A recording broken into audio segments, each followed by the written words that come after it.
Thank you for joining me for another Quick Hits conversation. I'm Dr. Robyn. With me today, I have Chason Forehand, Jonathan Gaev, and Domenico Ciarallo. And I would like to ask the question, how do you manage frustration?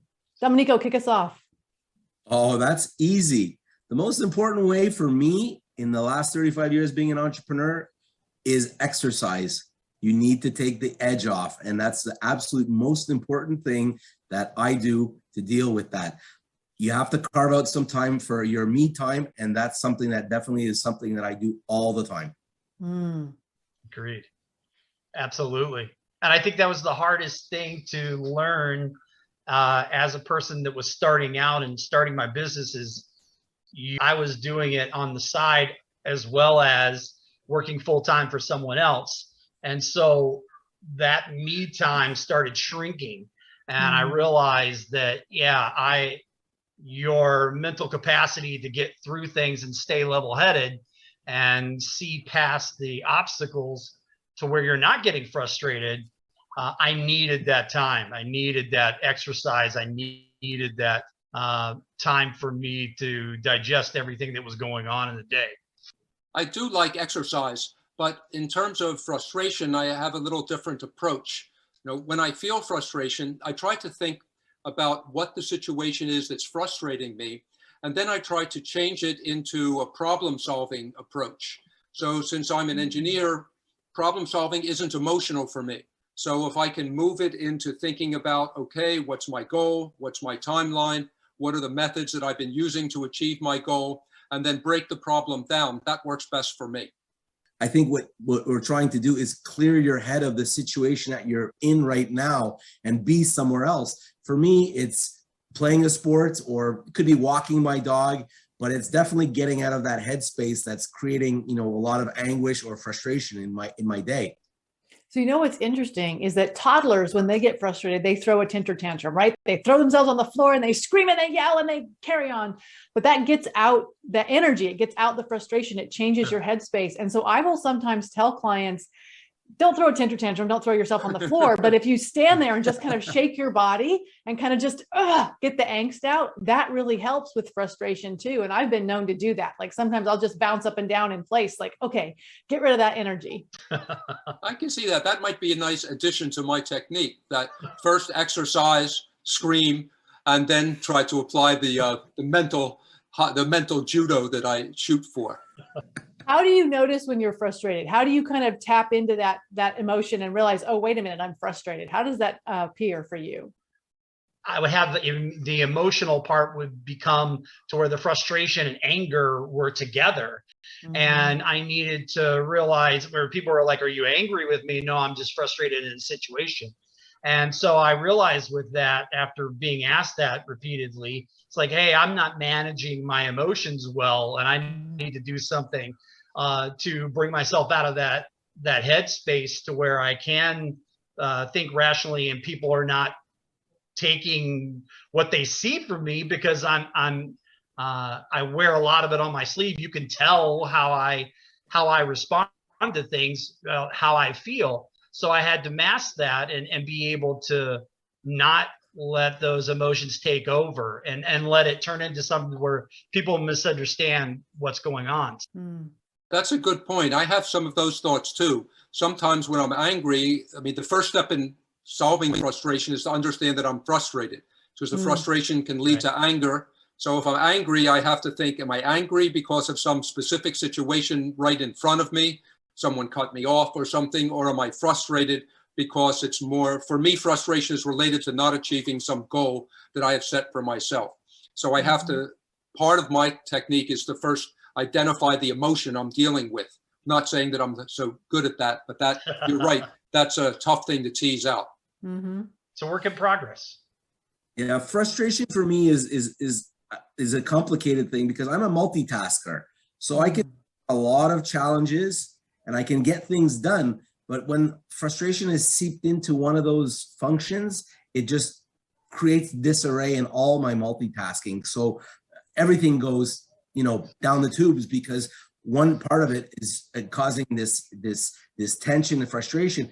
And then maybe something else that I'm doing in my multitasking, which is a very simplistic task, becomes almost impossible because my is being drained out because this other situation. So that's for me, that's where I know that frustration is seeped into my veins. One of the questions I'll often ask clients, and this tends to happen more with men than with women, in that they'll say that they're angry, and I'll ask them, I'll kind of try to tease out, well, what are you angry about? What's making it happen? And then I start asking them, well, maybe you're frustrated. Let's look at a different word. And what's the difference between being angry and being frustrated?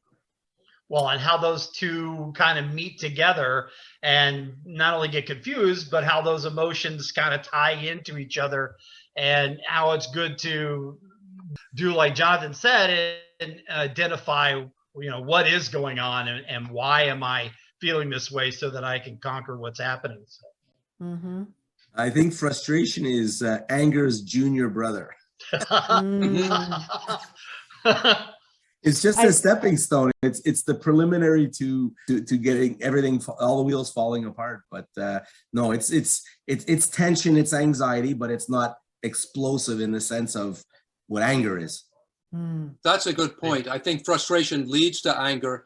Then you're dealing with your anger, and it's hard to have a clear enough head to realize which is the real problem. Because for me, I have to go back to that problem solving mode. Just as an engineer, maybe that's where I'm strongest. You're right there, Jonathan, that, frustration you can deal with. You could probably de-escalate the situation. But when your frustration has gotten to a point where anger has seeped in, that's when your sense of reality has come to an end. And then finding a solution to that is much, much harder than a frustration situation. And I'm wondering then, so if we're saying that frustration leads to anger, that means that if we can catch frustration, if we can notice it, we can keep ourselves from becoming angry. But then to your point, Jonathan, does that mean drop everything? I'm frustrated. I'm going for a bike ride. Like, that's not viable. Sometimes it's more viable than I think. I mean, I have to confess, working from home, if I don't have a call scheduled or something, maybe I can't go for a bike ride, but I could go for a walk around my building. Even if it's just 5 minutes, I have to leave this place. My eyes have to see something other than my screen, or I tend to get very tense in life. Robyn, that's a good point that you made, is knowing when you're at a state like that so that it doesn't escalate into something more important. That's I guess it would be a great quality to be able to learn and to adopt so that you don't get out of control. So the thing I always suggest for people when they're trying to notice an emotion is, what is their psychosomatic response? So when you're frustrated, how does your body feel? Because if you can identify that, you can notice it before it happens or as it's happening. So what does frustration feel like? I usually call it my dog.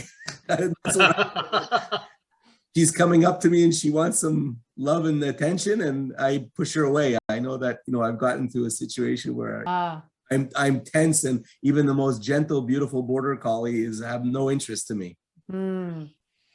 Yeah, my body kind of tenses up, and I notice my breath gets short. My wife will sometimes say to me, "You're not breathing. Something's wrong with you," and she's right.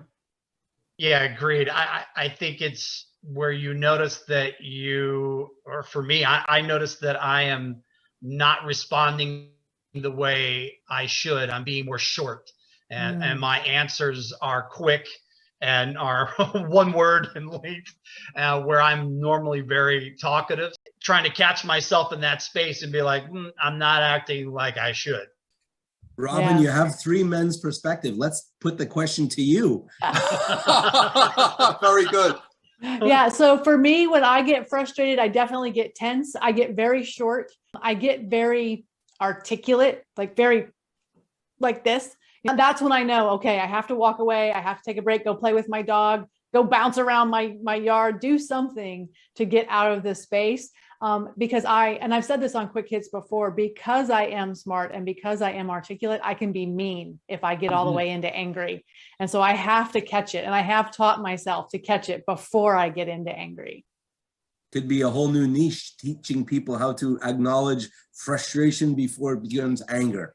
Well, that's what my second book, Oh. The Ultimate Guide to Handling Every Disagreement Every Time, talks about this. Like, how do you catch it before it gets out of control? So Wasn't that on your podcast? You had been interviewed by somebody recently. I saw. yes, I did a podcast all with about Michael that. Paperno recently. Yeah.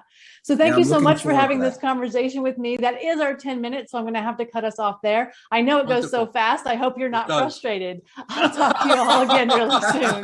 Bye. Bye. Bye-bye.